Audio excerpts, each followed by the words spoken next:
안녕하십니까, PC볼입니다. 이번에는 전자계산기 조직 응용기사 실기 필답형 기본 이론 강의고요. 네 번째 단원 시스템 프로그램의 파트 1이 되겠습니다.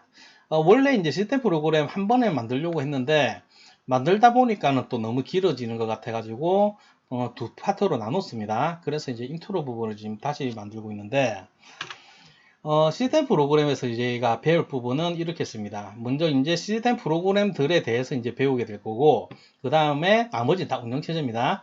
운영체제의 개요, 그 다음에 프로세스 관리, 주기억 장치 관리, 보조기억 장치 이렇게 나눠집니다. 그래서 이거를 두 개로 나눴는데 오늘 배울 이제 파트 1 부분, 이제 노란색 부분입니다. 운영체제 개요, 운영체제 이제 서비스 프로그램이라든지 커널에 대한 것들 이렇게 배우게 될 거고, 이제 프로세스 관리, 여기서 이제 중요한 거는 이제 스케줄링이 되겠죠. 이렇게 공부를 하게 되겠습니다.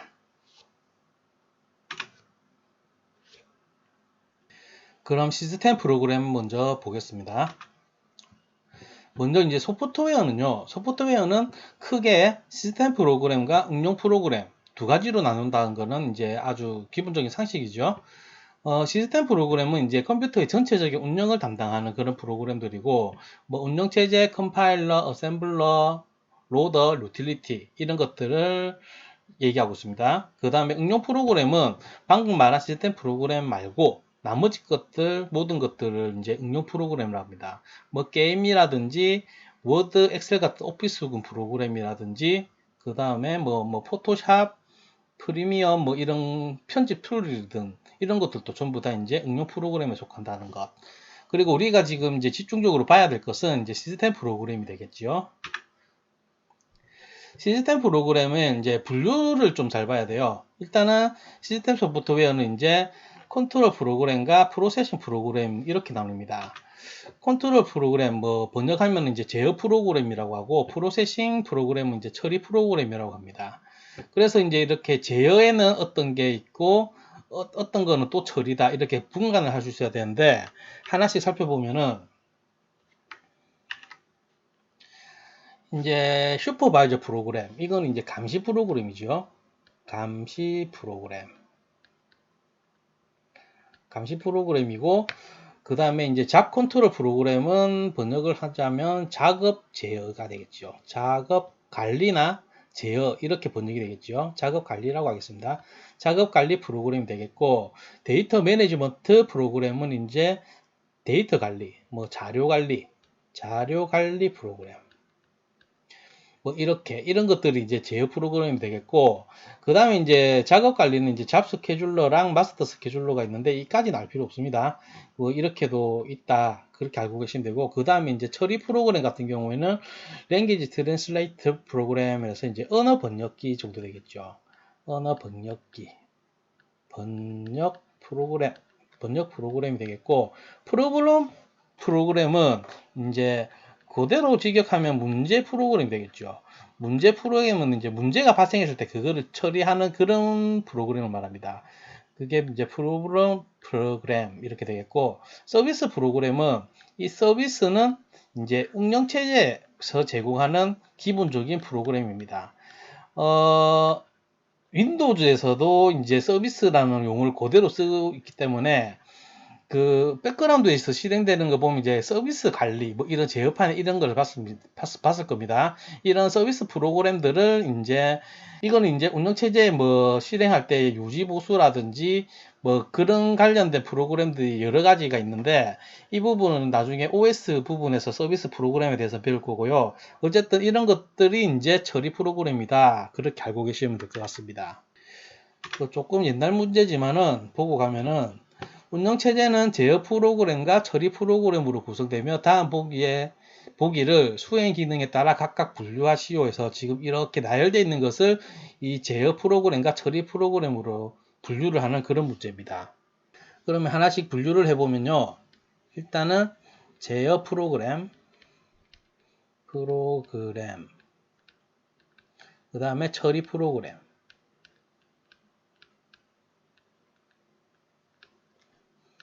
이렇게 분류를 해야 되겠죠. 감시 프로그램 같은 경우에는 제어 프로그램에 속하지요. 그래서 이렇게 감시 프로그램, 이거는 이제 제어 프로그램에 속하고, 언어 번역기 같은 경우에는 처리지요. 그래서 이제 여기다가 언어 번역기.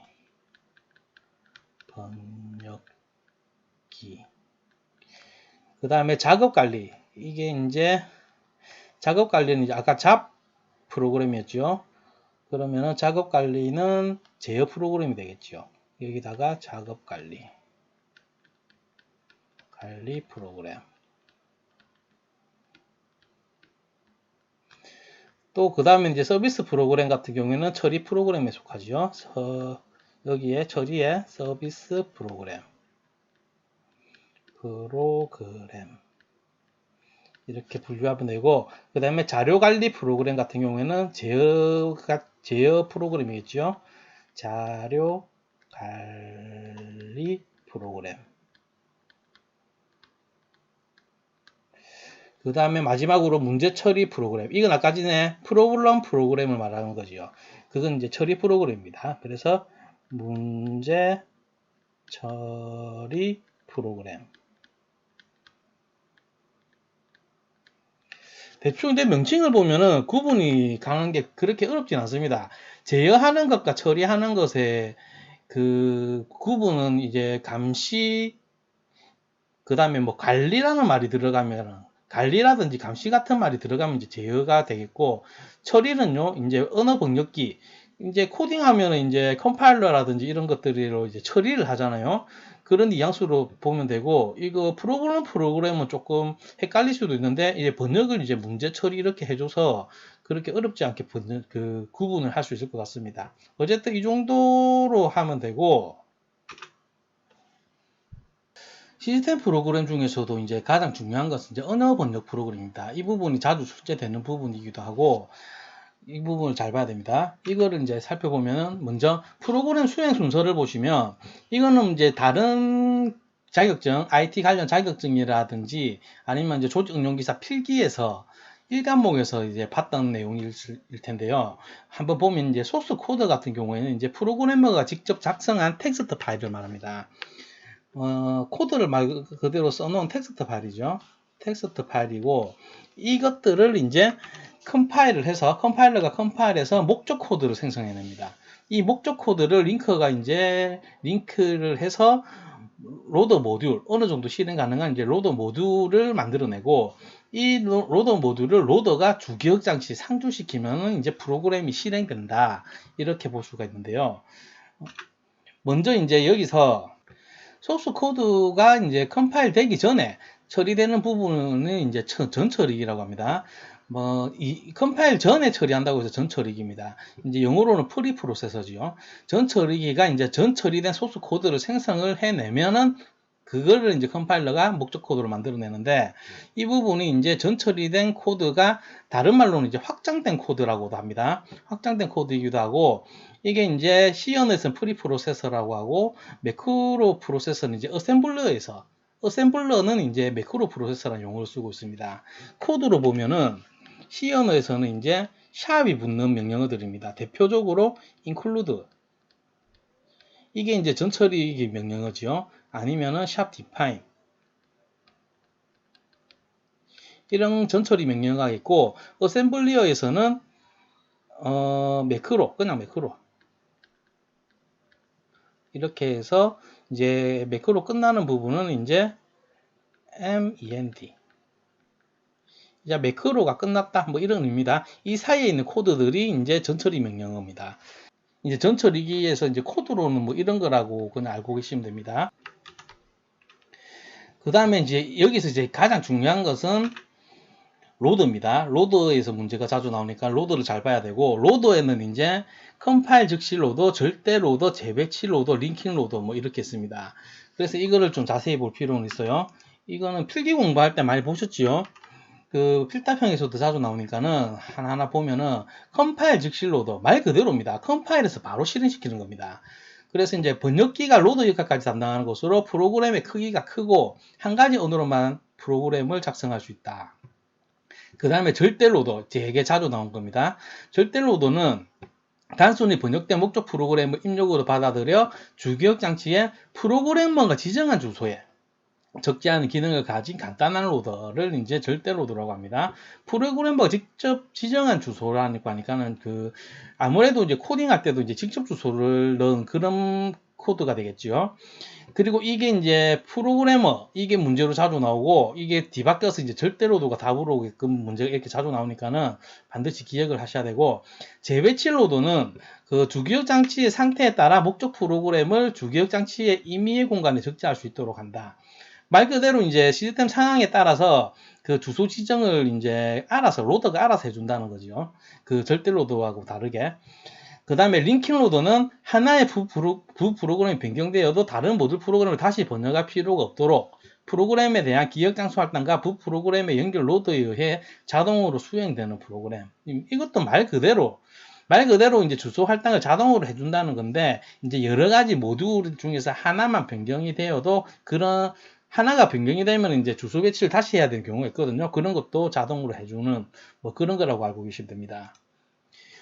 로드 나온 김에 저번 시간에 살펴본 것도 다시 보면 이제 부트스트랩 로더가 있겠지요. 이거는 이제 주기억 장치에서 롬 부분에 저장되면 이 프로그램은 전원이 켜졌을 때 컴퓨터 소프트웨어를 가동시키는 역할을 하는 게 이제 부트스트랩 로더라고 지난 시간에 배웠는데, 지금 이게서 이제 살펴보면은 이 부트스트랩 로더에 저장되어 있는 이 명령어들은 지금 여기까지 다 처리가 끝난 겁니다. 처리가 끝나고 전원이 들어오면 로더가 바로 무조건 올리는 게 이제 부트스트랩 로더입니다. 이렇게 알고 계시고, 이 로더의 4가지 기능이 있는데요. 이 로더의 4가지 기능은 이제 로더의 이 4가지의 그 종류하고 비슷합니다. 그래서 이제 할당을 하거나 재배치, 아니면 적재, 연결, 이 4가지가 이제 로더의 4가지 기능입니다. 그래서 이제 로더에 관련된 문제를 한번 살펴보겠습니다. 먼저 목적 프로그램을 기억 장소에 적재시키는 기능만을 수행하는 절대 로더에서 할당 및 연결 작업을 수행하는 주체는 무엇인가? 그 프로그래머죠. 방금 봤듯이. 이 너무 자주 나오는 문제라서 이런 거 틀리면 안 됩니다. 프로그래머. 뭐 이렇게 문제가 나오고, 이거 반대로 프로그래머가 직접 연결 작업을 주체로 하는 이 수행인데 못하네요. 그 주체가 이제 프로그래머인 이제 로더는 하면 이제 답은 이제 절대 로더가 되겠지요. 이렇게 거꾸로 로더 나오니까는 반드시 기억을 하시고요.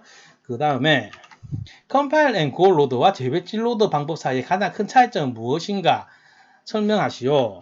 이렇게 되면은 무엇인가 오타가 맞노. 이렇게 무엇인가 설명하시오. 요즘에는 이런 문제가 안 나올 것 같아요. 이렇게 설명하라라는 이런 서술형은 잘 안 나오는 것 같은데, 예전에는 이렇게도 나왔고, 그리고 뭐 알아놓으면은 뭐 단답형으로 나오더라면 더 자신 있게 풀 수가 있으니까는 이제 보고 가면은, 일단은 컴파일 앤 고 로더와 재배치 로더 둘 다 로더입니다. 둘 다 로더의 기능은요, 뭐니 해도 이제 주기억 장치에 이제 적재하는 거지요. 주기억 장치 적재, 한마디로 실행시키는 건데, 주기억 장치에 올리는 게 뭐냐? 그게 이제 이 두 로더의 차이점이거든요. 그래서 이제 간단하게 뭐 쓰자면은, compile and go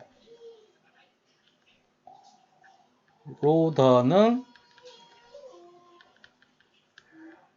번역과 동시에 주기억 장치에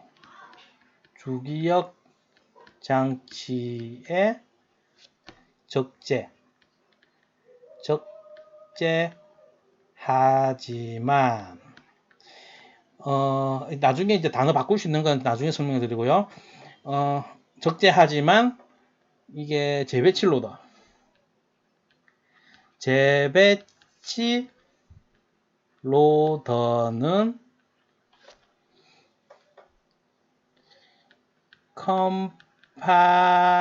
컴파일러가 생성한 목적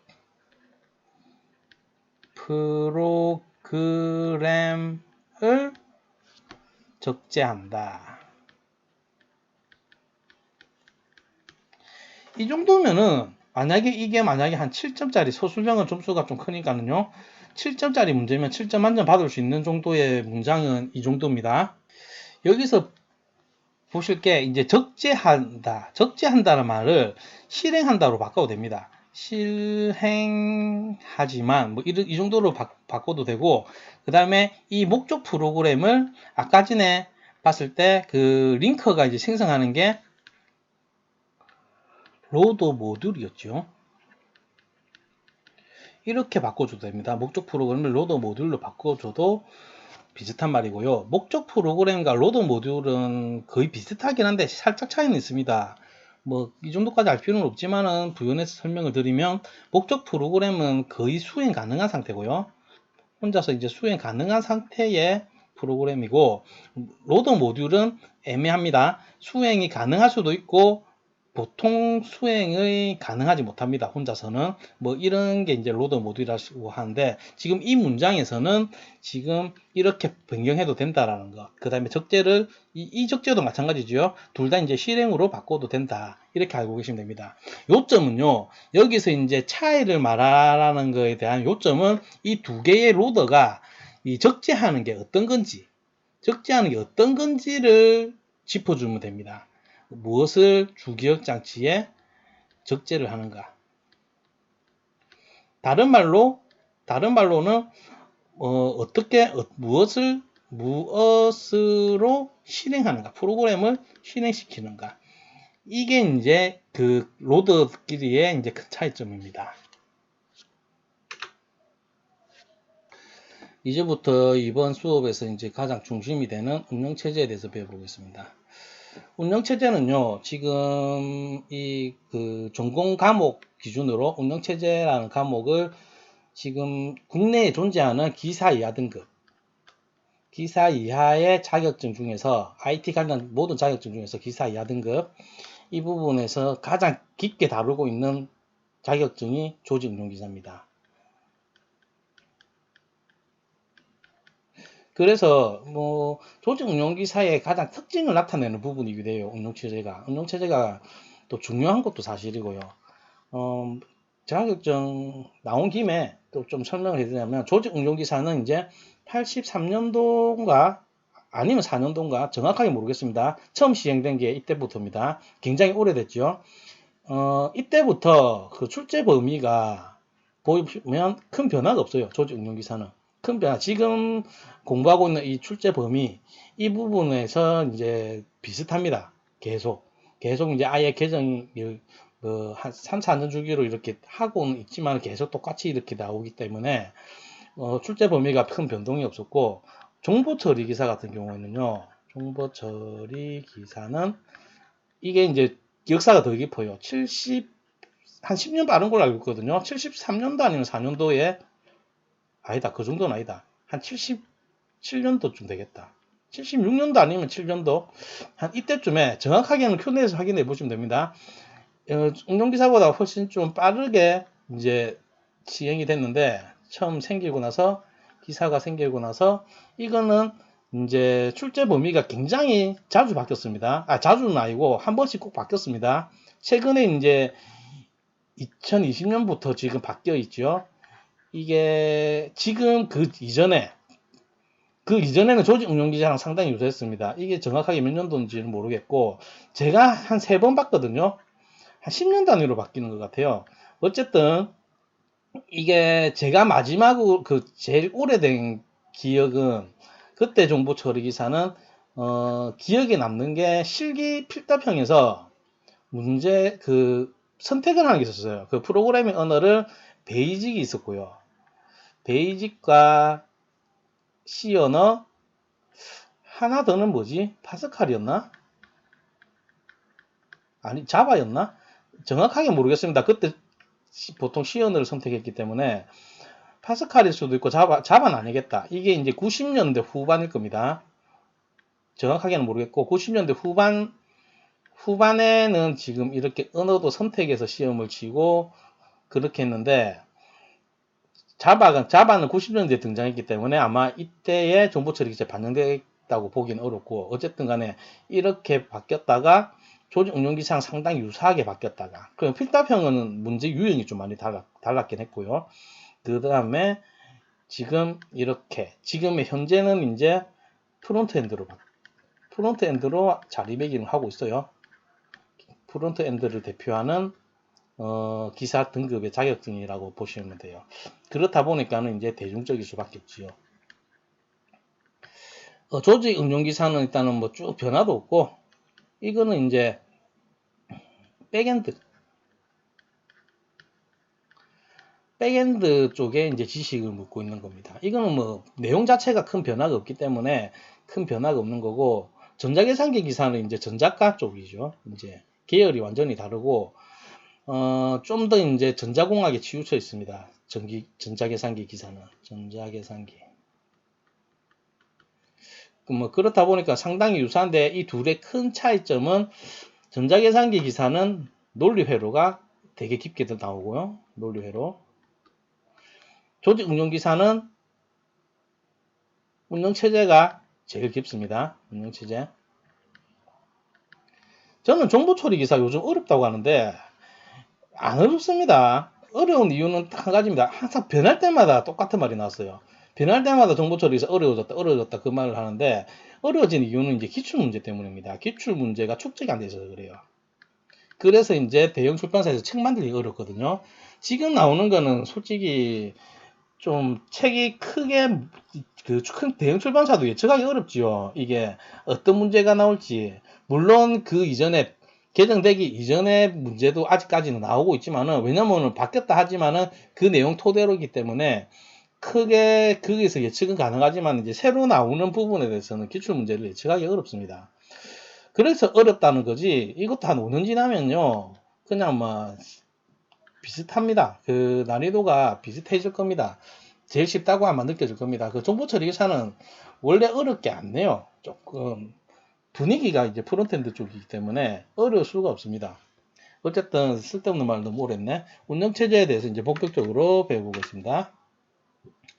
먼저 운영체제는요, 이제 컴퓨터 시스템의 이제 4가지 구성 요소 중에 하나기도 하죠. 4가지 구성 요소가 이제 사용자, 응용 프로그램, 그 다음에 운영체제, 그 다음에 하드웨어, 이렇게 씁니다. 여기서 이제 운영체제의 역할은 컴퓨터 하드웨어를 관리하는 이제 소프트웨어이고, 응용 프로그램을 위한 기반을 제공하며 컴퓨터 사용자와 컴퓨터 하드웨어 사이에서 중재자 역할을 합니다. 이게 이제 가장 기본적인 운영체제의 역할이죠. 그러면은 운영체제의 목적, 곧 이게 이제 성능평가 요인이 됩니다. 먼저 이제 크게 4가지 이제 영어로 다 알아야 됩니다. 처리 능력, 스루풋 향상. 이제 이거는 어떤 일정한 시간 내에 처리할 수 있는 일의 양을 말하고 있습니다. 그 다음에 반환 시간, 턴어라운드 타임. 이게 좀 기출 문제에 많지요. 이게 자주 등장했죠. 이거는 이제 하나의 작업을 시작한 시간에서부터 결과를 얻을 때까지 걸린 시간입니다. 반환 시간이라고도 하고 응답 시간이라고 번역된 책도 있습니다. 그 다음에 이제 사용 가능도 향상, availability 향상입니다. 이거는 이제 컴퓨터 시스템 내 한정된 각종 자원을 여러 사용자가 요구할 때 어느 정도 신속하고 충분히 지원해 줄 수 있는지. 그러니까는 뭐 사용을 쉽게 사용할 기회를, 자원을 바로바로 얻을 수 있는지, 그 정도의 그 가능도를 말하는 거죠. 이게 이제 향상돼야 되고, 그 다음에 신뢰도, reliability 향상. 이거는 이제 시스템이 주어진 문제를 얼마나 정확하게 해결할 수 있는지 나는 거예요. 이게 기본이죠. 컴퓨터의 기본이죠. 아무튼 이러한 목적을 가지고 있습니다. 그리고 성능평가 요인이 되는 겁니다. 그래서 기출문제를 하나 보고 가면요. 시스템 성능평가 지표의 하나로 컴퓨터에 데이터를 입력한 후 사용자에게 결과가 돌아오기까지의 시간을 뭐라고 하는가. 간단하지요. 단답형으로 이제 턴어라운드 타임이라고 써주면 되겠지요.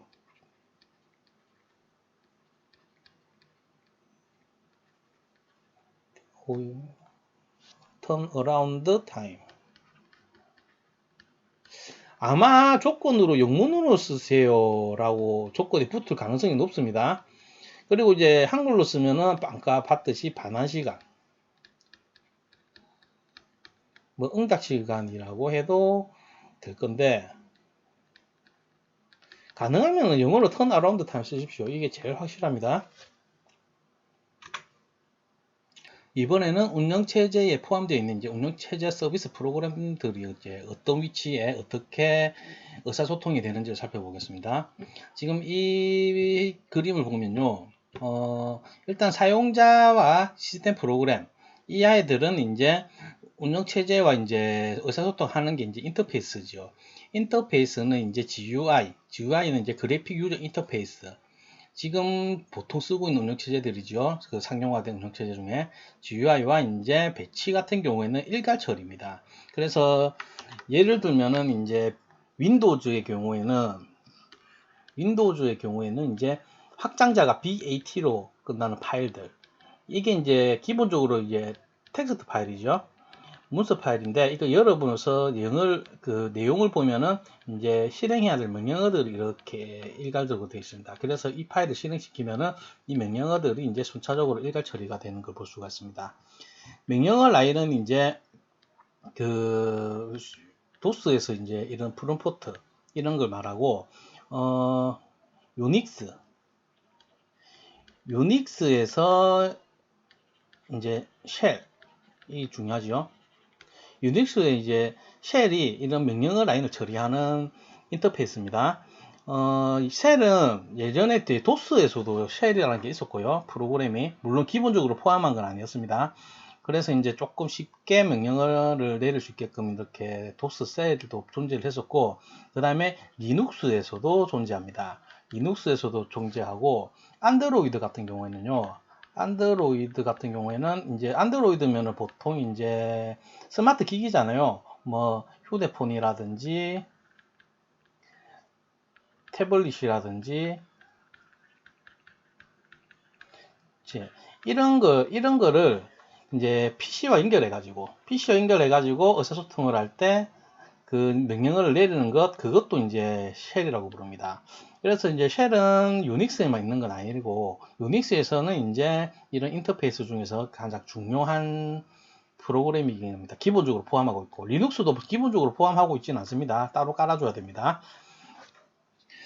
어쨌든 간에 이제 이런 인터페이스 중요하고요. 이런 인터페이스는 이제 시스템 코어를 통해서 이제 이런 서비스 프로그램에 도달합니다. 이게 이제 커널에 존재하는 건데, 커널을 이제 다음에 배울 거고, 운영체제에서 이제 서비스 프로그램들, 얘네들 한번 보면은 프로그램 실행이라든지 입출력 연산, 파일 시스템, 통신, 자원 할당, 회계, 오류 탐지, 보호와 보안, 뭐 이런 기능들을 수행하는 프로그램들입니다. 그래서 기본적으로 운영체제에 기본적으로 포함되어 있는 프로그램이고, 회계 같은 경우에는 회계하면 이제 돈 계산하는 걸 떠오르시잖아요. 그런 게 아니고 이제 자원의 양을 이제 계산한다든지 예측한다든지 통계를 한다든지 뭐 그런 그 역할을 하는 프로그램입니다. 그래서 번역을 회계라고 이상하게 해놨더라고요. 어쨌든 이게 서비스는 이제 시스템 코어를 통해서 이렇게 접근을 하고 실행을 하고 제어를 할 수 있습니다. 그래서 이제 운영체제는 이제 하드웨어를 직접적으로 제어를 하는 위치에 있지요.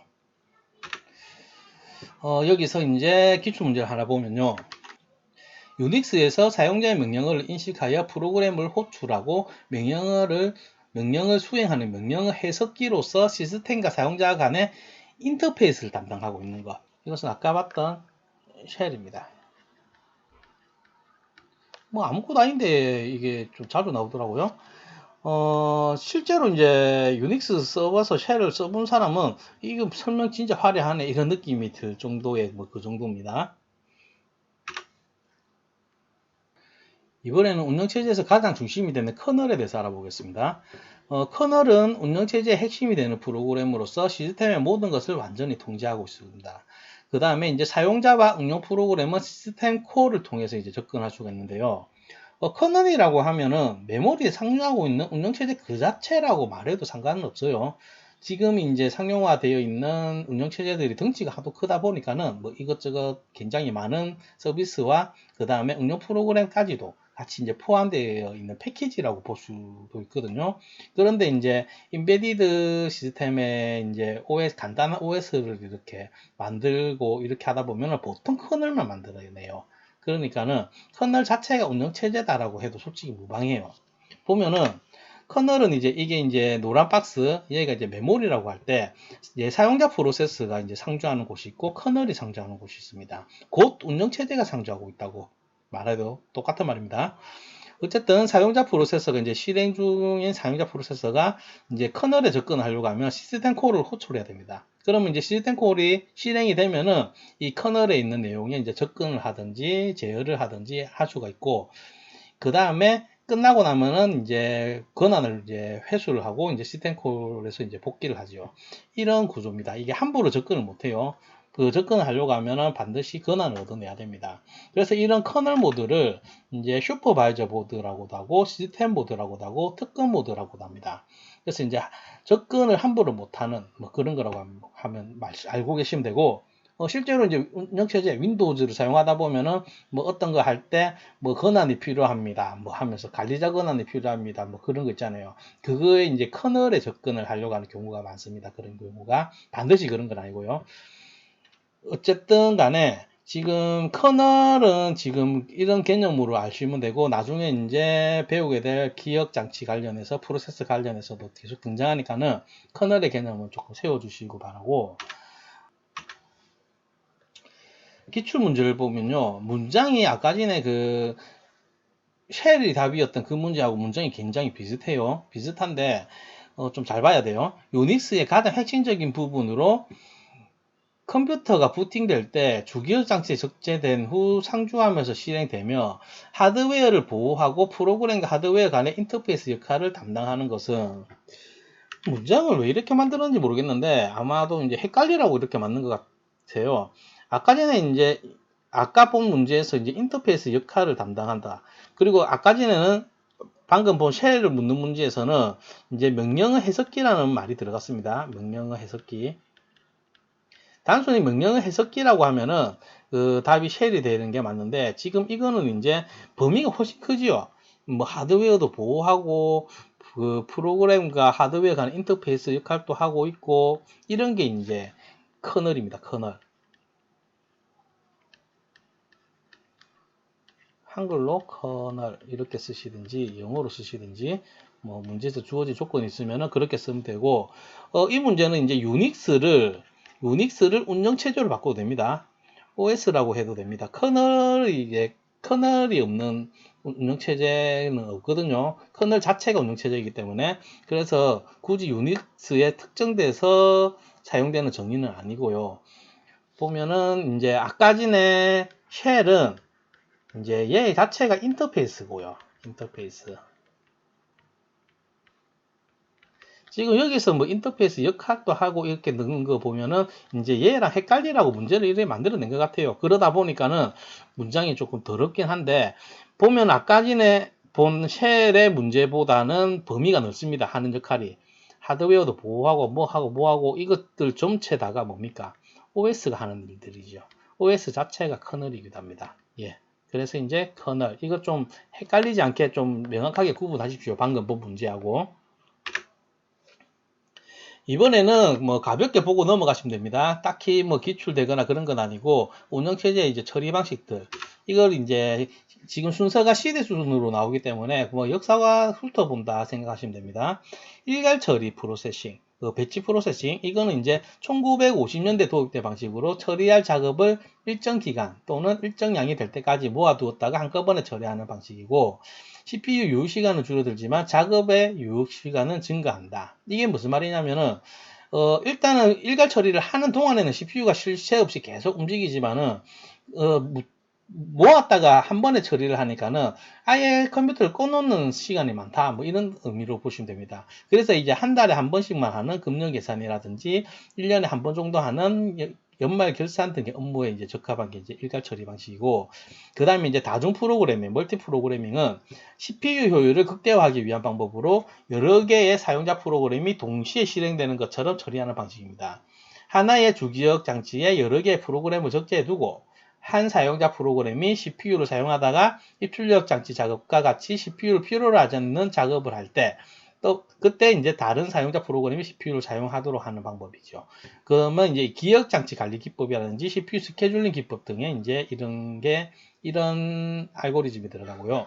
그 다음에 이제 다중 처리, 멀티 프로세싱은 이제 2개 이상의 프로세서가, 이제 요즘은 이제 코어가 이제 2개, 4개 뭐 이렇겠죠. CPU에 2개 이상의 프로세서로 구성되며 다중 작업을 구현하는 방식으로 1960년대에 개발되었습니다. 다중 처리 멀티 프로세싱. 그 다음에 이제 시분할은 이제 말 그대로 시가 나눠서 쓰겠죠.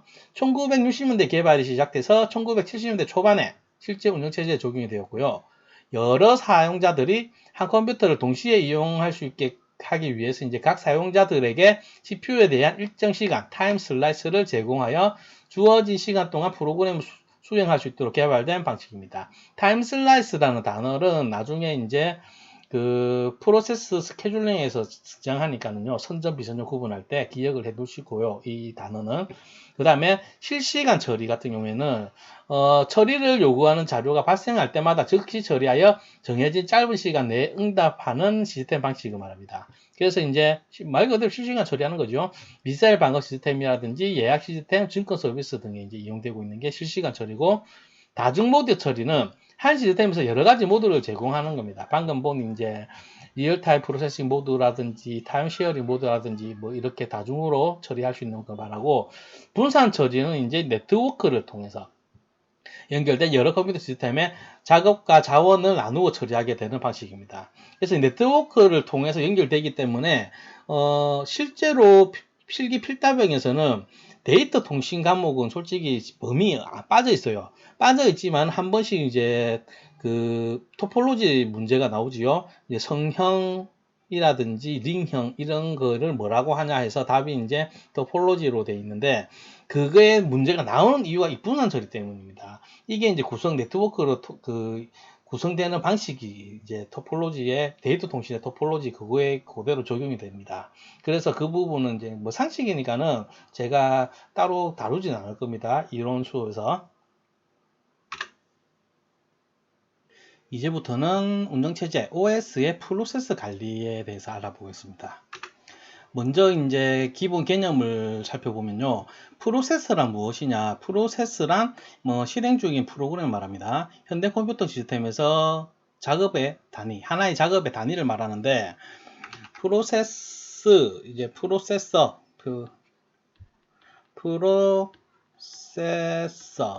이제 장치를 말합니다. 유닛.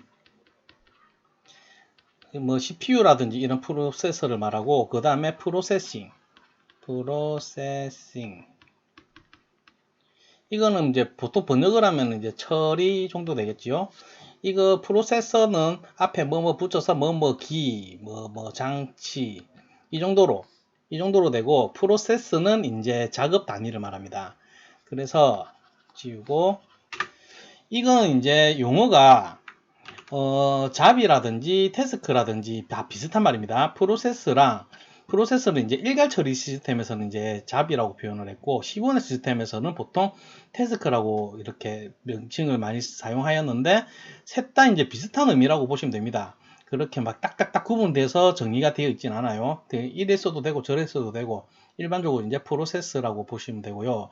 이게 이제 위치적으로 보면은 보조기억 장치에 이제 저장되어 있는 프로그램이 있을 거잖아요. 얘가 이제 아까 전에 시스템 프로그램에서 배운 로더가 이제 주기억 장치 상주시키면은, 그러니까 여기서 말한 실행 중이면은, 실행 중이라는 게 이제 주기억 장치에 적재를 했단 말이거든요.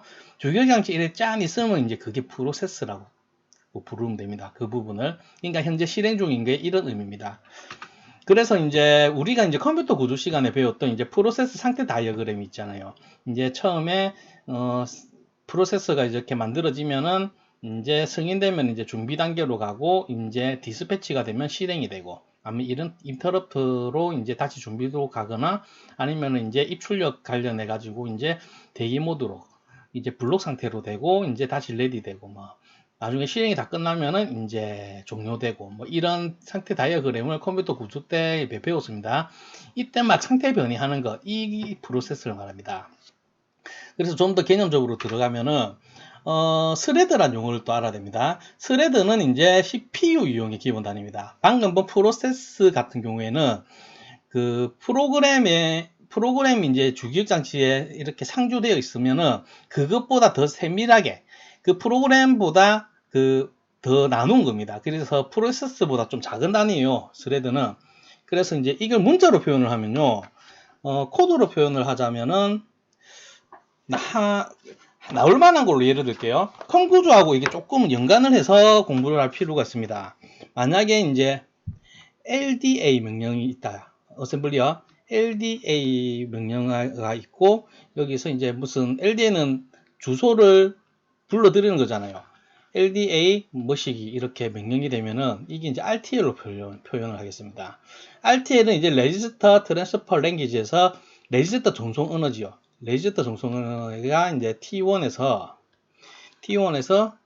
보통 MAR 이렇게 하고 MBR. 이제 메모리 버퍼 레지스터에 있는 내용은 여기에 이제 주소가 있을 겁니다. 이거를 이제 MAR로 가져옵니다. 가져오고 그 다음에서는 이제 MBR로 뭘 하냐? MAR 이렇게 메모리에 있는 MAR에 있는 이제 값을요, 그 MBR로 이렇게 옮겨주고, 그 다음에 또 이게 좁다. 이 같은 줄입니다. 같은 줄에서 AC에다가 제로를 넣어줍니다. 제로를 넣어주고, 이거는 이제 계산할 때 쓰는 레지스터지요. 이거를 0으로 초기화시켜주고, 마지막으로 AC에 플러스 MBR 해줍니다. MBR. 이게 0이니까는 이제 여기에 MBR에 있는 거를 넣어버리면은 이제 주소를 로드하는 거. 이런 작동을 하죠. 이게 이제 이렇게 콤마로 두 개의 명령이 있는 거는 CPU에 한 클럭에 동시에 실행이 되는 거예요. 그래서 지금 스레드가 이게 이제 스레드라고 생각하시면 됩니다. 스레드고 이게 이제 프로세스보다는 좀 작은 단위예요. 프로세스는 이제 좀 하나의 프로그램이라고 보면 되고, 이거의 하나의 명령어지요. 그 프로세스의 하나의 명령어를 더 세부적으로 나눈 이 RTL로 표현한 이 한 줄 한 줄이 바로 이게 스레드라고 생각하시면 됩니다. 이렇게 코드로 표현을 하자면 이런 겁니다. 지금 방금 내가 적은 거는 이제 LDA 이제 주소를 이제 로드하는 그런 명령어고, 이게 한 번씩 기출되기 때문에 뭐 공부하는 김에 그 제가 보여드렸습니다. 보통 이제 빈칸 넣기로 여기를 빈칸 넣기로 이래서 출제가 됩니다. 그래서 이제 컴퓨터 구조하고 조금 연관해서 공부를 하실 필요가 있어요. 지우고 다시 보면은, 그래서 이제 스레드는 동기적입니다. 왜? 방금 봤듯이 CPU 클럭에 이렇게 움직이는 거니까는 CPU 클럭에 당연히 동기적이지요. 그래서 이거를 좀 그림으로 보면은 하나의 스레드가 있고, 지금 이 스레드는 이 스레드에 관련된 코드, 데이터, 파일에 있는 내용으로 작동을 하겠지요. 그 다음에 이 스레드가 갖고 있는 레지스터, 그 다음에 PC는 이제 프로그램 카운터겠죠. 그 다음 스택.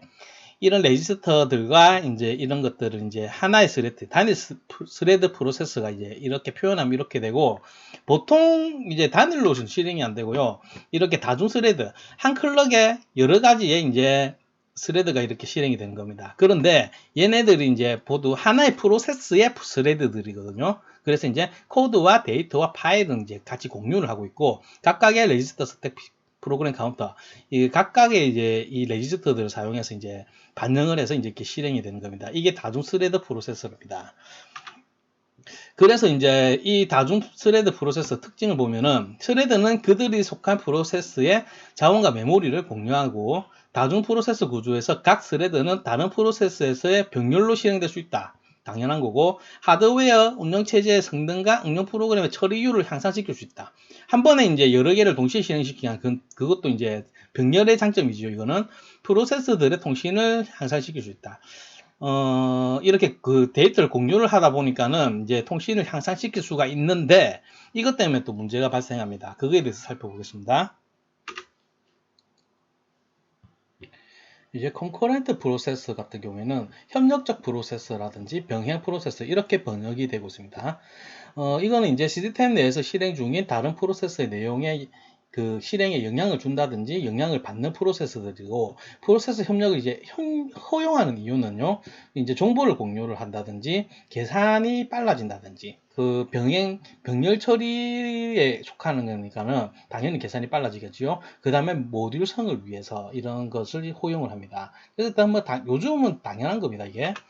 그래서 이제 이러한 IPC, 인터프로세서 커뮤니케이션에서 이제 프로세서 간 통신, 이 기법이 두 가지가 있습니다. 크게 쉐어드 메모리와 메시지 패싱 방법이 있는데, 쉐어드 메모리 같은 경우에는 이제 말 그대로 메모리를 공유하는 겁니다. 이 프로세스 A와 이 프로세스 B가 이제 어느 특정한 메모리에 있는 특정한 메모리를 같이 이제 접근을 하고 그 갱신도 할 수 있는 거죠. 그 다음에 메시징 패싱 같은 경우에는 메모리가 아니고 이제 커널에 있는, 당연히 이제 커널에 접근하기 위해서 권한을 얻겠죠. 둘 다 권한을 얻겠지만은 여기서 이제 커널에 있는 같은 내용을 이제 접근하고 갱신하는 이런 상황이 발생하는데요. 여기서 이제 이 공유되는 부분, 여기서는 이제 공유 메모리, 여기서는 이제 이 커널, 이 공유되는 부분을 임계구역이라고 합니다. critical section이라고 하는데, 적어도 하나 이상의 다른 프로세서와 공유하는 데이터에 접근하고 갱신할 수 있는 이 구역을 이제 임계구역이라고 합니다.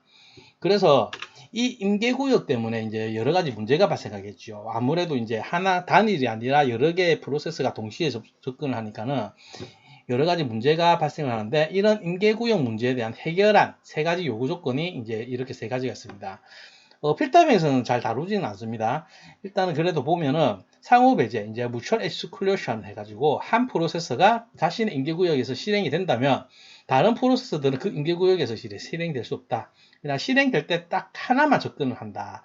이런 조건이고, 그 다음에 이제 진행, 프로그레스.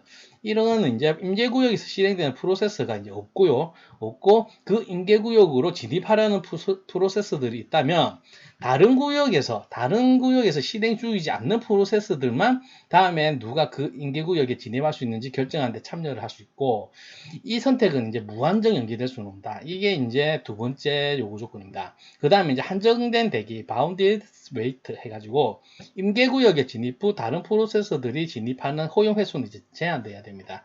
계속 이제 이게 제한이 없으면은 특정 프로세서들이 계속 진입하는 그런 경우도 있기 때문에 이런 한정된 대기. 그래서 이 세 가지의 요구 조건이 있고, 이런 임계구역 문제 해결안은 곧 동기화 구현기법입니다. 이제 동기화를 위해서 동기화를 하다 보니까는 발생하는 게 임계구역이고, 이 문제를 해결하는 게 바로 동기화 구현기법이 되는 겁니다.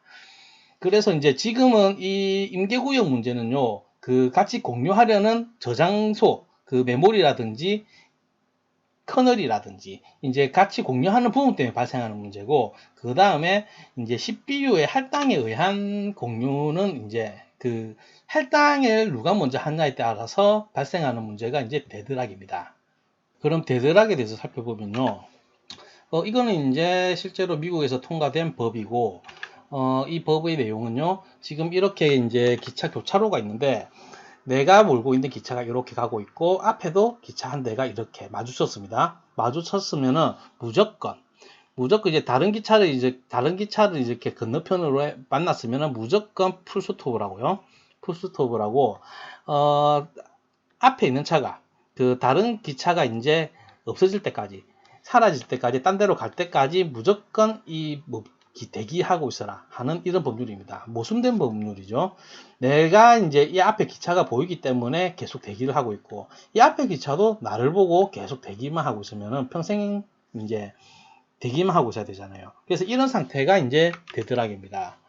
그래서 이제 컴퓨터에서는 교차 상태란 이제 프로세스 집합 내의 모든 프로세스가 그 집합의 다른 프로세스에 의해서만 일어날 수 있는 이벤트를 이제 마냥 기다리고 있는 이런 상황을 말합니다. 그래서 이제 이런 교차 상태에 대한 이제 필요 조건 네 가지는 이렇게 네 가지가 있습니다. 필기 공부했을 때 많이 보셨을 겁니다. 먼저 상호 배제, mutual exclusion에서 이제 상호 배제가 있고, 점유하면서 대기, hold and wait. 이제 점유하면서 이제 대기하고 있는다든지, 그 다음에 비선점, no preemption, 순환대기, circular wait, 이런 게 있습니다. 그래서 이런 필요 조건 네 가지 부분은 필기에서도 자주 나왔으니까 뭐 필답형에서도 당연히 자주 나오겠죠. 기출 문제가 있네. 기출 문제를 풀어보면은 교차 상태가 일어나기 위한 조건 네 가지를 서술하시오. 교차 상태 그냥 네 가지를 써주면 되는 겁니다. 일단은 뭐 상호 배제 이게 있고, 그 다음에 점유하며 대기, 아니면은 비선점, 그 다음에 순환대기. 이 순환대기라고도 하고 환형대기라고도 합니다. 이렇게 번역하고 있는 책도 있습니다. 뭐 같은 말이고요. 둘 다 맞을 거고 아마 이거 영문으로 쓰시오라는 조건이 붙을 수도 있어요. 문제에서. 그래서 이제 영어로도 달아줘야 됩니다. mutual exclusion 요래 되고 이제 준비하며 대기는 이제 hold and wait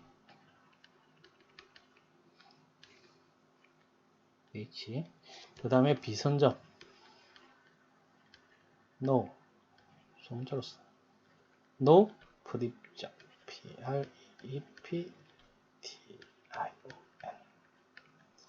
이게 비선점이고 이제 순환 대기는 이제 circular way 이렇게 영문으로도 기억해 주시는 게 좋습니다. 그리고 이런 데드락을 이제 처리하는 방법이 있어야 되겠죠. 이제 네 가지가 있죠. 예방, 프리벤션, 예방이 있고, 그 다음에 교차 상태를 회피하는, 어보이던스, 회피하는 방법, 그 다음에 교차 상태를 탐지하는, 디텍션하는 방법이 있겠고, 교차 상태로부터 이제 회복하는 이런 방법이 있겠죠.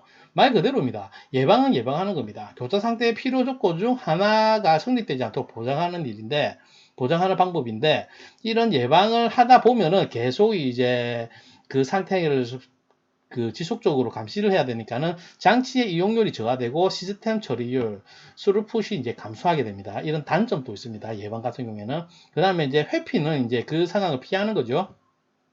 스레드가 평생 요구하고 사용할 자원에 대한 부가적인 정보를 미리 제공할 것을 이제 요구하는 겁니다. 그래서 이제 자원 할당 그래프 알고리즘이라든지 은행원 알고리즘 등에 속하는데 은행원 알고리즘은 이제 뱅커스 알고리즘이라고 해서 필기 때 자주 등장했던 문제고요. 뭐 필답형에서는 나온 적이 없습니다. 나온 적이 없는데 필답형에서 이제 만약 신유형으로 이거의 예시를 보여주면서 이렇게 이게 무슨 알고리즘이냐 물어볼 수도 있으니까는 어느 정도는 알고 있는 게 낫습니다. 뭐 기출된 적이 없기 때문에 어떤 문장으로 나올지 몰라요. 그래서 이제 이 알고리즘은 은행에 적용 시 고객들이 현금을 찾으러 와도 일정한 순서에 의해 모든 고객의 요청을 다 들어줄 수 있게 된다. 이런 게 이제 은행 알고리즘인데 한번 보면은 간략하게 보면은 이제 은행이 있죠.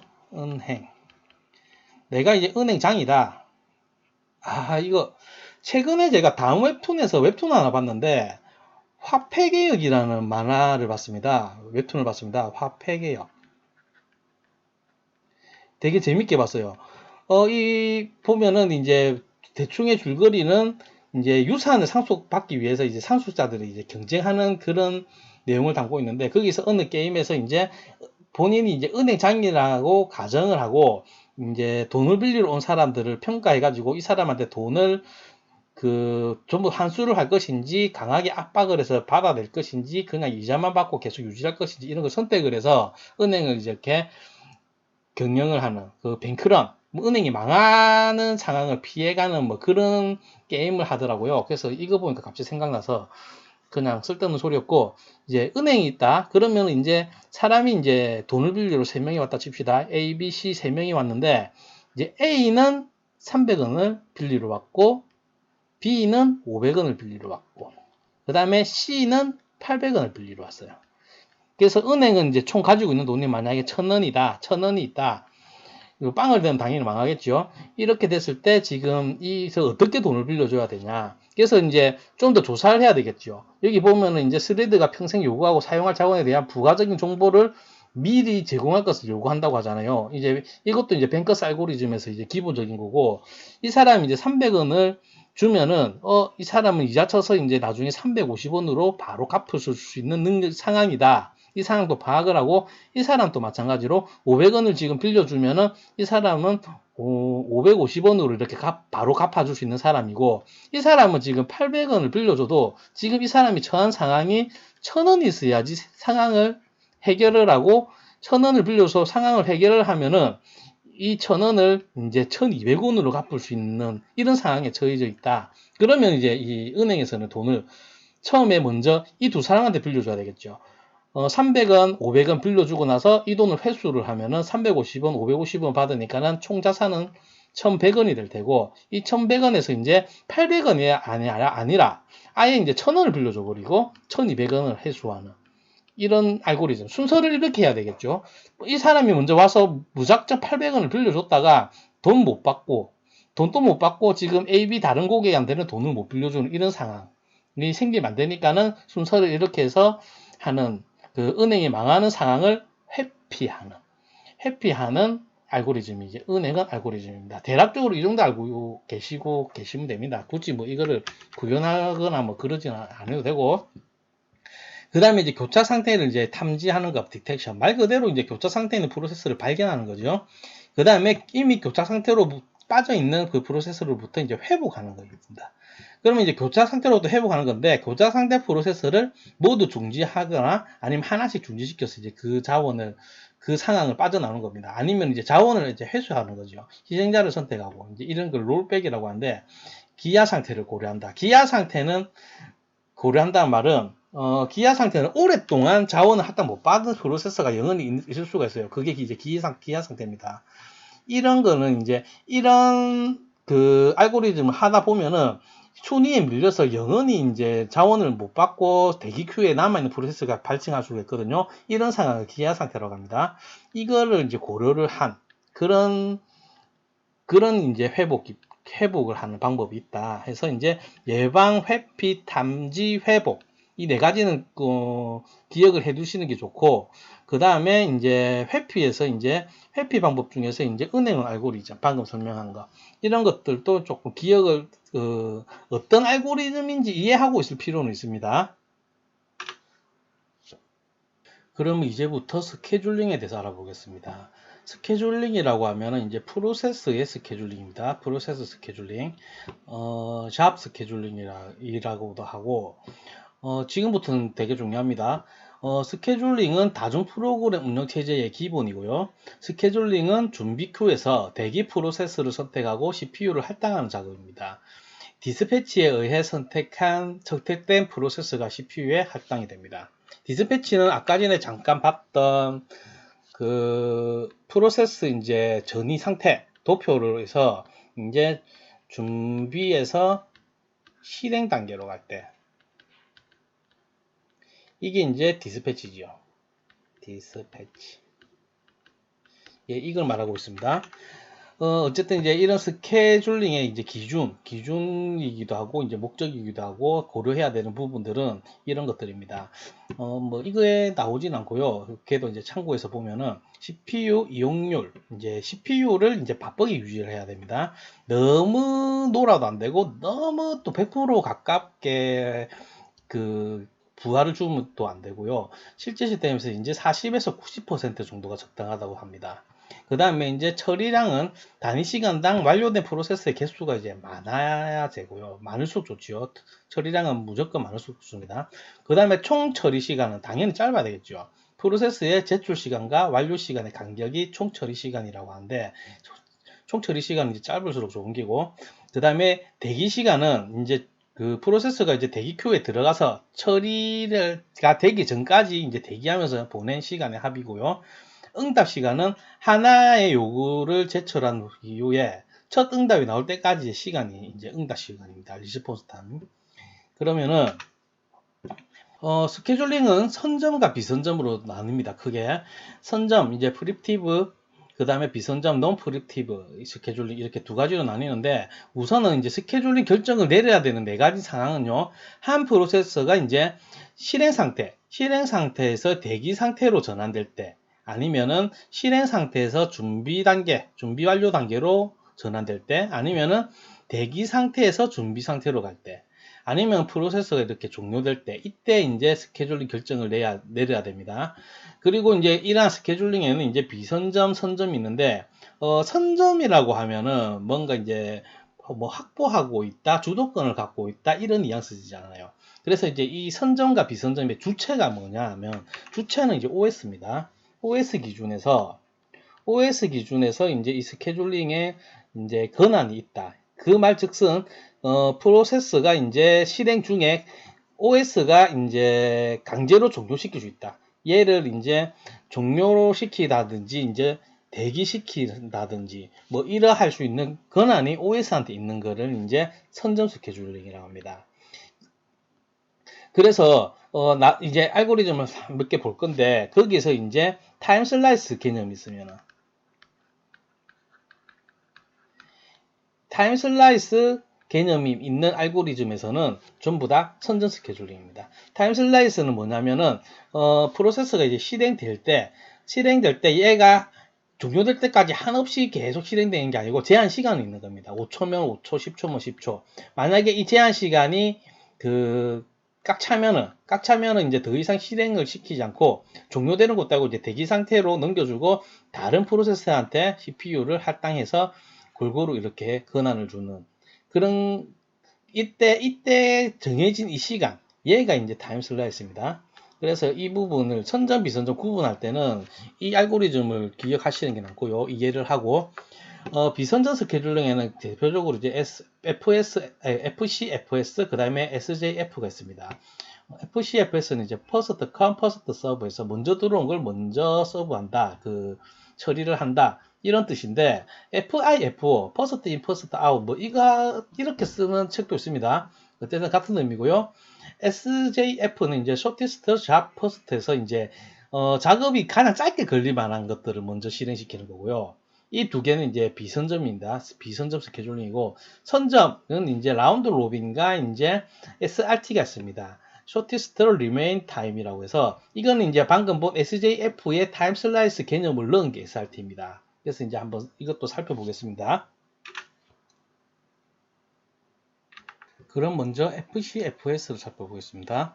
FCFS는 이제 First Come First Served 해서 이제 선입선처리입니다. 선입선처리 스케줄이고 굉장히 단순하죠. 먼저 온 걸 먼저 처리한다 이런 거고 FIFO는 이제 First In First Out을 말하고 있죠. 이렇게 쓰는 경우도 있습니다. FIFO 스케줄링은 FCFS 스케줄링이라고 보시면 됩니다. FCFS를 더 많이 사용하고 있습니다. 프로세스 스케줄링에서는요. 아마 자료 구조의 FIFO와 좀 헷갈릴까봐 이렇게 FCFS로 쓰는 것 같기도 하고, 어쨌든 간에 둘 다 쓰이고 있으니까는 알고 계셔야 되고요. 일단 FCFS는 CPU를 먼저 요청한 프로세서가 먼저 CPU를 할당받는 겁니다. 그래서 이제 대기 큐, 선입 선출 큐로 이제 쉽게 관리할 수 있습니다. 그래서 한번 보면은 예시를 보면요. 프로세서가 이제 P1, P2, P3 이게 이제 대기 큐에 들어온 순서입니다. P1이 먼저 도착하고 P2 들어오고 P3이 들어왔다고 했을 때 CPU 버스트 시간이란 CPU 실행 시간이라고도 하고요. CPU 실행 시간이라고 하고 좀 더 명확하게 얘기를 하면은 프로세서를 처리하는 시간입니다. 프로세스를 처리하는 데 걸리는 시간, 처리할 때 소요되는 시간, 이렇게 보시면 됩니다. 그래서 이제 P1이 먼저 들어왔고 얘를 처리를 하려고 하면은 이제 24라는 시간이 필요하고요. 뭐 단위는 지금 뭐 세컨드도 될 수 있고 마이크로 세컨드일 수 있고 그거는 단위는 안 주어졌으니까는 그냥 단위 없이 하겠습니다. 24라는 시간이 필요하고 P2는 3, P3도 3 이렇게 되어 있을 때 이 관련해서 문제 필기 때 많이 해보실 건데 간트 차트를 그려야 됩니다.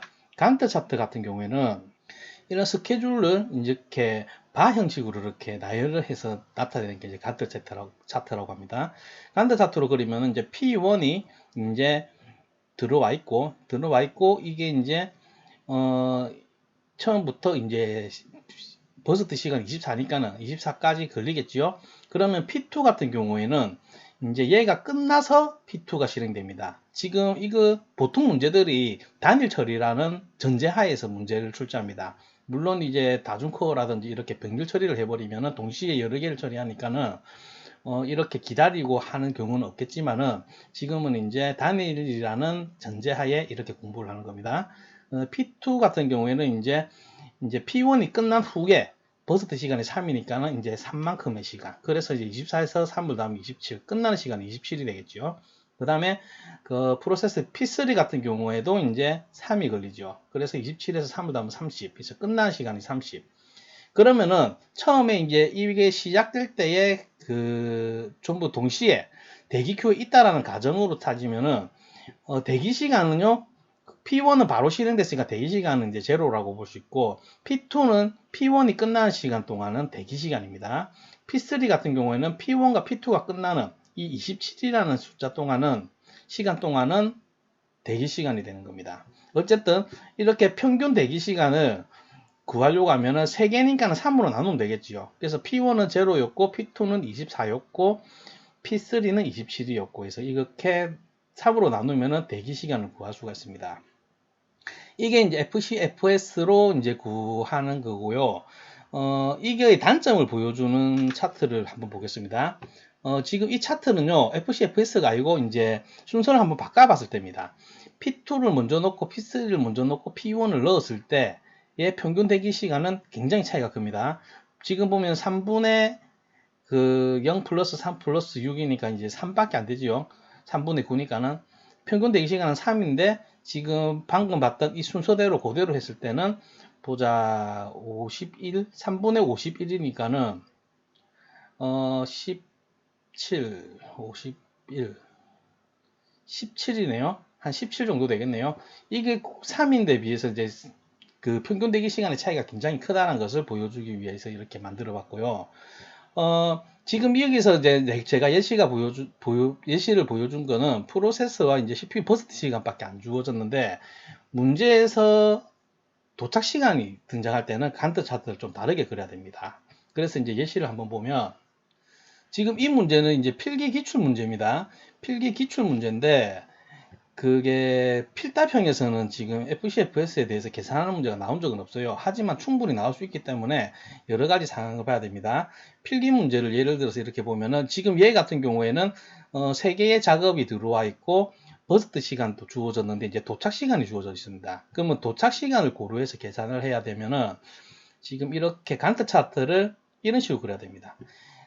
보면은 잡1이 이제 들어오고 그 다음에 잡2, 잡3가 들어오는데 이제 도착 시간 다시 보면은 잡2에 잡2의 도착 시간은 3이었지요. 그래서 이제 3에 이제 잡2가 시작이 되고 시작이 되지만은 이제 CPU는 잡1을 이제 처리하고 있기 때문에 들어오서 대기큐에 있는 동안에 잡1이 끝날 동안에는 이제 대기 시간입니다. 대기 시간이고 이게 끝내야지 이제 잡2가 실행이 됩니다.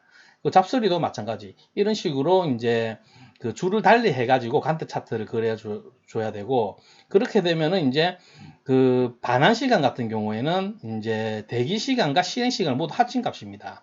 그래서 잡1은 대기 시간이 없으니까는 그냥 자기 실행 시간이 이제 반환 시간이 되겠고, 잡2 같은 경우에는 대기 시간과 실행 시간을 합친 값이 이제 이렇게 반환 시간이 되고, 잡3 같은 경우에도 본인이 들어와서 이제 그 대기 시간 칸까지 잡투가 끝나기까지가 이제 대기 시간이죠. 이 대기 시간과 자기의 실행 시간을 합친 게 이제 반환 시간이 됩니다. 그래서 뭐 이렇게 세 개를 더해서 나누면 이제 답을 구할 수 있는 이런 필기 문제도 한 번쯤은 봐놓을 필요는 있습니다. 지금 이거는 그 PC본 블로그에 있는 겁니다. 제가 이제 살살 기출문제 해설을 만들고 있어요. 이렇게 상세하게. 아직까지 몇 개가 없는데 시간 날 때마다 하나씩 옮기고 있으니까는 들어가셔서 한번 훑어보셔도 괜찮을 것 같습니다. 그러면 이제 FC, FS, FI, FO라고 같다는 거 기억해 주시고요. 그러면 이번에는 SJF, Shortest Job First 해서 이제 제일 짧은 작업을 먼저 하는 이제 스케줄링입니다. 이거는 이제 CPU가 이용 가능해질 때 가장 작은 다음 CPU 버스트를 가진 프로세서에 할당하게 됩니다. 한번 보면은 지금 이제 프로세서가 이렇게 4개가 있습니다. 4개가 이렇게 순서대로 들어와 있고 얘네들의 이제 CPU 버스트 시간은 이제 이런 식으로 주어져 있습니다. 그러면 여기서 제일 처음에 이제 가장 짧은 거 그러면은 이제 P4가 3이죠. 이게 제일 짧고 그 다음에 P1, P3, P2 이런 순으로 되겠죠. 그래서 이거를 간트 차트로 표현을 해보면은 이렇습니다. 제일 짧은 P4가 들어오고 그 다음에 짧은 P1이 들어오고 그 다음 P3, P2 이런 식으로 들어옵니다. 간트 차트로 표현하면 이렇게 되고, 그렇게 되면 이제 평균 대기 시간을 계산해 보면 P4는 이제 처음 시작되니까 평균 시간이 그 대기 시간이 0이고 P1은 이제 3 이후에 되니까는 대기 시간은 3, P3는 이제 9, P2는 이제 16이게 되겠죠. 4개니까는 4로 나누면 이제 이런 식으로 평균 대기 시간을 구할 수가 있습니다. 그 다음에 평균 반환 시간. 평균 반환 시간이 이제 끝나는 시간입니다. 끝나는 시간은 이제 반환 시간은 처음에 그 대기 큐에 들어와가지고 이제 종료가 끝나는 시간에서 그래서 이제 대기 시간과 실행 시간을 모두 합친 겁니다. 그래서 이제 P4는 이제 3이 되겠고요. P1은 지금 이제 3 더하기 본인의 이제 버스트 시간 6을 더한 9가 되겠죠. 9 이런 식으로 P3, P2 다 더해서 나누기 4를 하면 이제 평균 반환 시간을 구할 수가 있습니다. 이것도 이제 SJF 같은 경우에는 이것도 이제 비선점이죠. 보면은 이제 실행되고 나서 중간에 끊는 경우가 없어요. 근데 중간에 끊으려고 하면은 이제 그게 이제 선점 스케줄링이 되는데 SJF 이 알고리즘에서 그 타임 슬라이스 그러니까는 이제 한 번에 할당할 수 있는 양을 이제 5면 5, 10이면 10 이렇게 정해져 놓고 이렇게 중간에 끊어서 이제 그다 다시 비교를 하는 게 있습니다. 그게 이제 SJF를 이게 비선점인데 얘를 선점으로 바꾼 게 SRT입니다. SRT. 이 기억하셔야 됩니다. 이거는 이제 short, remain,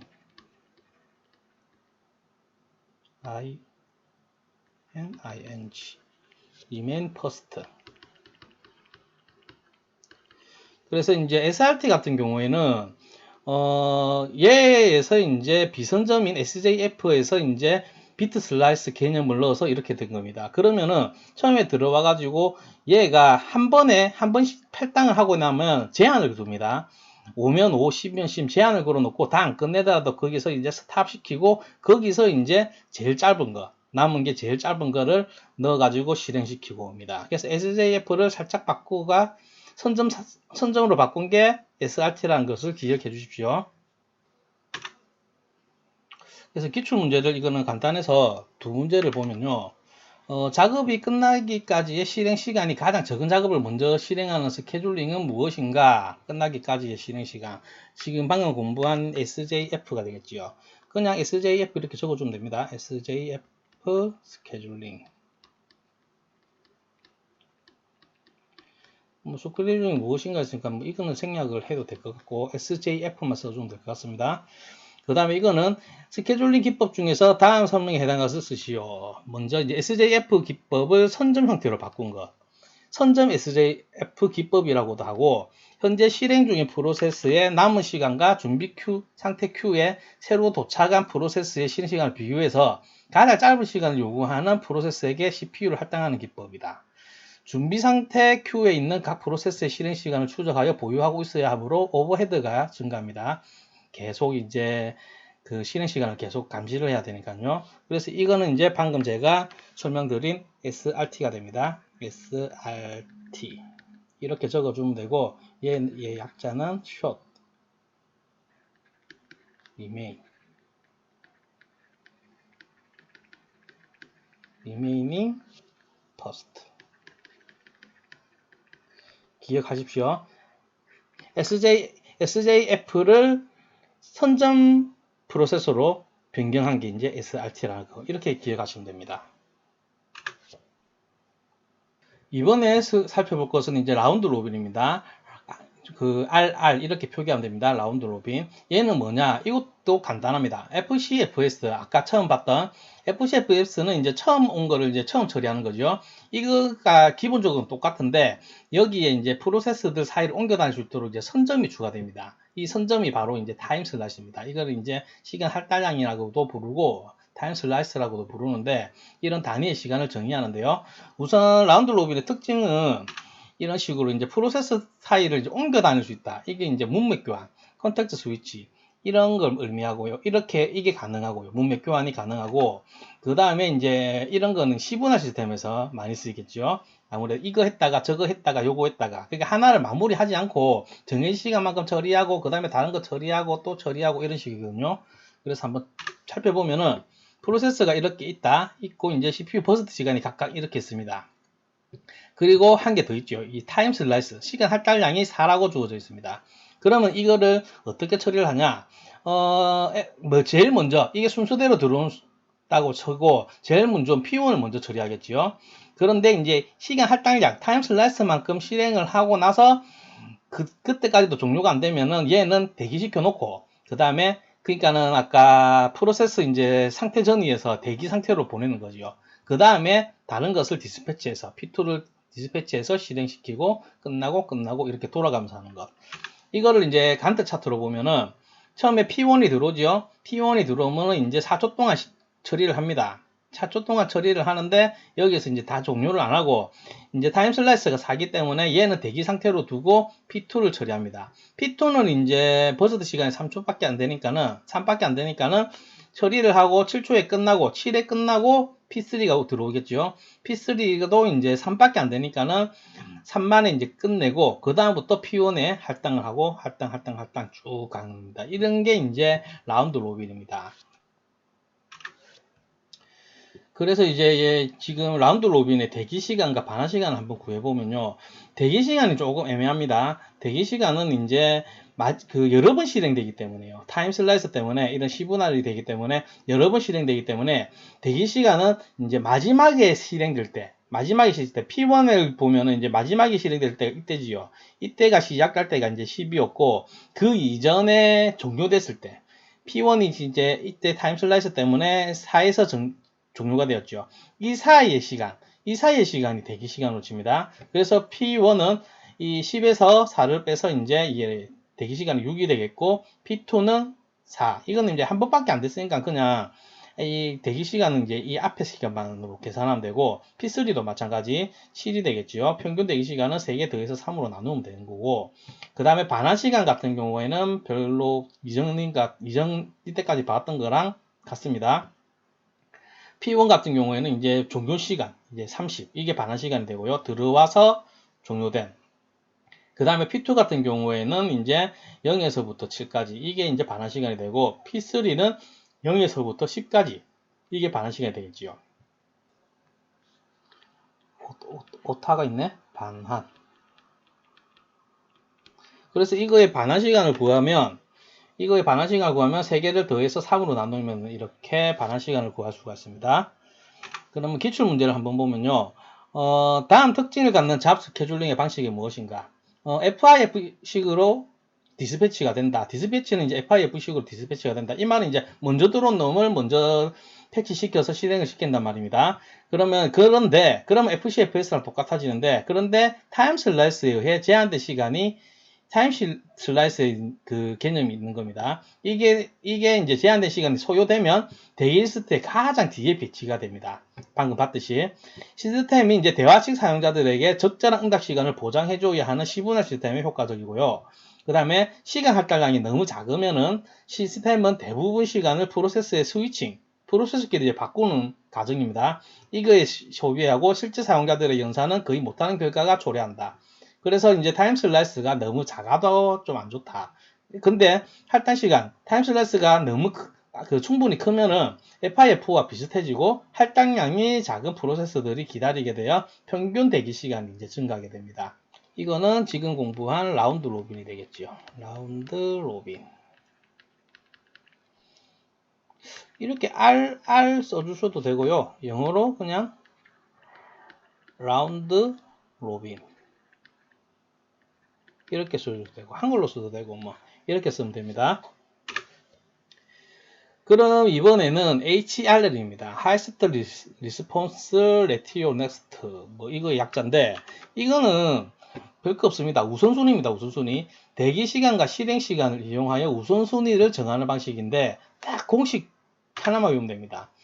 이제 이 우선순위는요. 실행 시간 분의 대기 시간 플러스 실행 시간 이렇게 됩니다. 이게 왜 우선순위를 왜 이렇게 잡아 놓냐면은 이거는 결국에는 이제 숫자가 크다.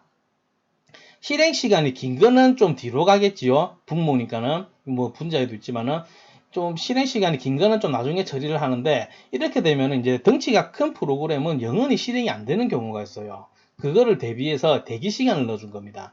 대기 시간이 커지면은 순위가 높아지겠지요. 대기 시간이 그러니까 오래 기다린 거는 오래 동안 대기만 계속 한 거는 우선순위를 계속 올려주는 거예요. 언젠가는 실행이 되게끔. 그래서 이런 식이고, 이거는 이제 이 식 자체를 묻는 경우가 많으니까는, 이거는 이제 어렵지 않아요. 실행시간 분의 대기시간 플러스 실행시간이니까, 이 부분을 잘 기억해 주시기 바랍니다. 지금 HRN 단독으로 쓰이면은요, HRN 단독으로 쓰이면은 실행 중에 타임 슬라이스에 의해서 종료되거나 그런 말이 없잖아요. 그래서 이거는 비선점입니다. HRL은. 그러니까 타임 슬라이스가 없으면 무조건 비선점, 타임 슬라이스가 있으면 선점, 이렇게 기억하시면 됩니다. 기출문제를 보면요. 다음에 설명하는 스케줄링 기법은 무엇인가? 실행 시간이 긴 프로세스의 불리한 SJF 기법을 보완하기 위해서 대기 시간과 서비스 시간을 이용하는 기법이다. 그러니까 이제 SJF 같은 경우에는 무조건 짧게 걸리는 것만 먼저 실행을 하는 거잖아요. 그런데 그러다 보면은 덩치가 큰 게 계속 뒤로 미뤄지는 그런 단점을 없애기 위해서 우선순위라는 그 수치를 정해서 대기 시간이 크면 클수록 우선순위가 높아지는 그거 서비스 시간도 같이 이제 더해가지고 계산을 하는 이런 게 이제 HRN이라고 기억을 하시면 되고요. 우선순위 계산 공식, 방금 봤던 그 공식을 이용해서 서비스 시간이 짧은 프로세서나 대기 시간이 긴 프로세서에게 우선순위를 주어 CPU에 할당을 하게 됩니다. 서비스 실행 시간이 짧거나 대기 시간이 긴 프로세스인 경우 우선순위가 이제 높아지게 되고 우선순위 계산식은 이제 대기 시간 플러스 서비스 시간 나누기 서비스 시간 이렇게 이 공식만 묻는 경우도 많습니다. 그래서 이거 공식 꼭 기억을 해주시고 이건 뭐 답은 당연히 HRN이 되겠죠. 이렇게 써주시면 됩니다. 그러면은 스케줄링만 간단하게 조금 살펴보겠습니다. 아까 처음 배운 FCFS FCFS는 이제 처음 들어온 걸 퍼스트 컴 퍼스트 서브드에서 이제 처음 들어온 거를 이제 그 처리를 하는 방식이었고 또 배운 게 SJF에서 shortest job first에서 이제 그 실행 시간이 가장 짧은 거 먼저 우선적으로 실행하는 거였습니다. 그런데 이게 둘 다 이제 비선점이었습니다. 비선점이란 말은 이제 운영체제가 실행 중에 중간에 끊어낼 수 없는 걸 말하지요. 타임 슬라이스 개념이 없는 것. 그런데 이제 FCFS에서 이제 타임 슬라이스 개념을 넣어주면은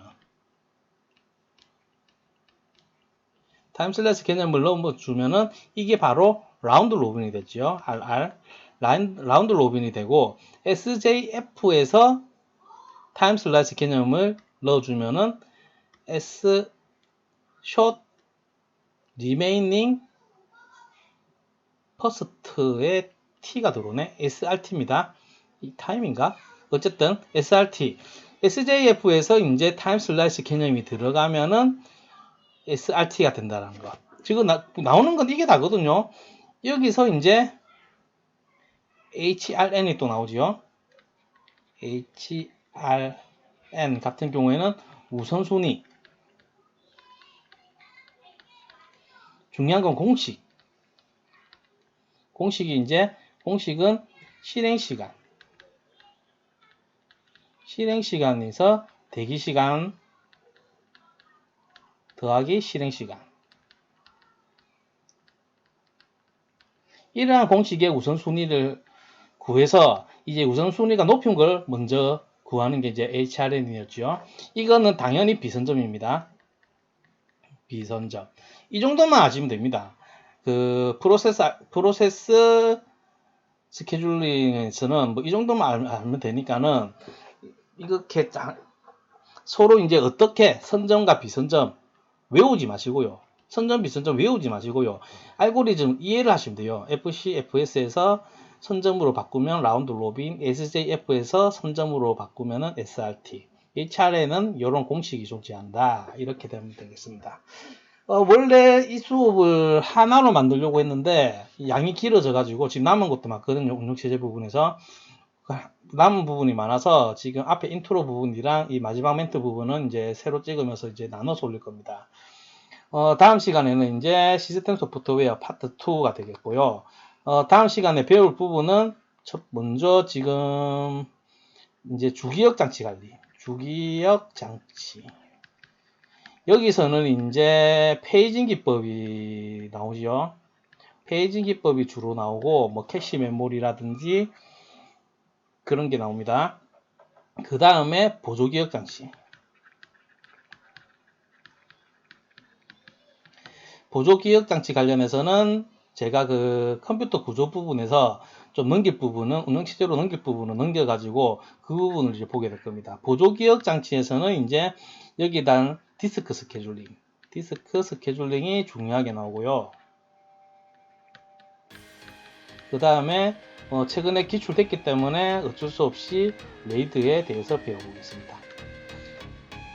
어쨌든 이제 수고하셨습니다.